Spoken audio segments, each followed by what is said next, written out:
Hey guys, welcome back to another video. Today we're going to be talking about weathering pigments. Now whether you're using Vallejo weathering pigments or something like Secret Weapon Miniatures or anything like that, it tends to be a pretty decent product. But what happens when you don't have this, you run out, you need something in a pinch, you want to start experimenting but you don't know where? Today we're going to be talking about a cheap alternative. Now it's not going to look as good as Tamiya or Vallejo's, but it gets the job done in a pinch, and if you do a couple layers you can build up very similar colors to what you would do if you used the real product. Today we're going to be making a bit of a soot effect. I'm not a huge fan of the Tamiya one that's a part of their weathering pigments. I do like the Vallejo one, but it's not quite as shiny for my liking, so this would be great for like 40k builds and things like that. And the ingredients are pretty simple, pretty straightforward, and how to go about making it is really easy. First things first, you're going to want to go pick up some chalk pastels, similar to what I have here on the screen. This is like a little sampler pack, primarily meant for like skin tones and things like that, and those will give you some really nice earthy colors. You can buy a bigger pack if you want, but you're going to end up with colors you probably won't be using. Next, you're going to need a stick of charcoal, and you can get that from any kind of art store or anything like that. I'll be leaving links in the description below on where you can go to pick it up if you don't trust yourself to find it. And then you're going to want to go pick up a cheap strainer, something that you can use for art supplies, and basically you're just going to grind them into the bottom of that strainer and have some kind of collection cup underneath like I do.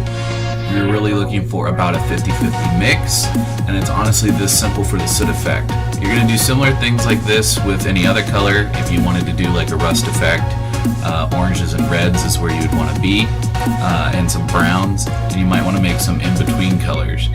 You're not going to need to add the charcoal to those colors unless you want it to have a somewhat fresh metal look.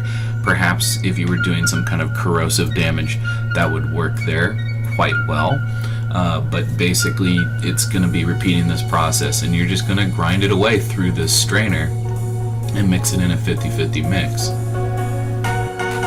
Now we're moving on to storage. I have these little plastic containers, though you can use anything as long as it's watertight. And the reason for this is we are going to be mixing this up using, you could use water, I am going to be using isopropylene, better known as rubbing alcohol.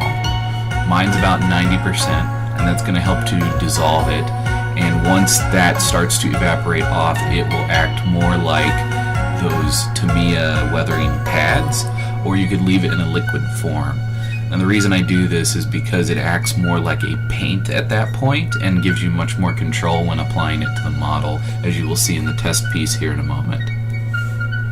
This is just a little thruster piece from a Warhammer 40k model, but basically anywhere there's vents or anything like that, I'm just applying a bit of a thicker, heavier buildup of the product, and then moving it around and manipulating it with the brush as it dries to get a streaky and patchy effect, depending upon what I am wanting.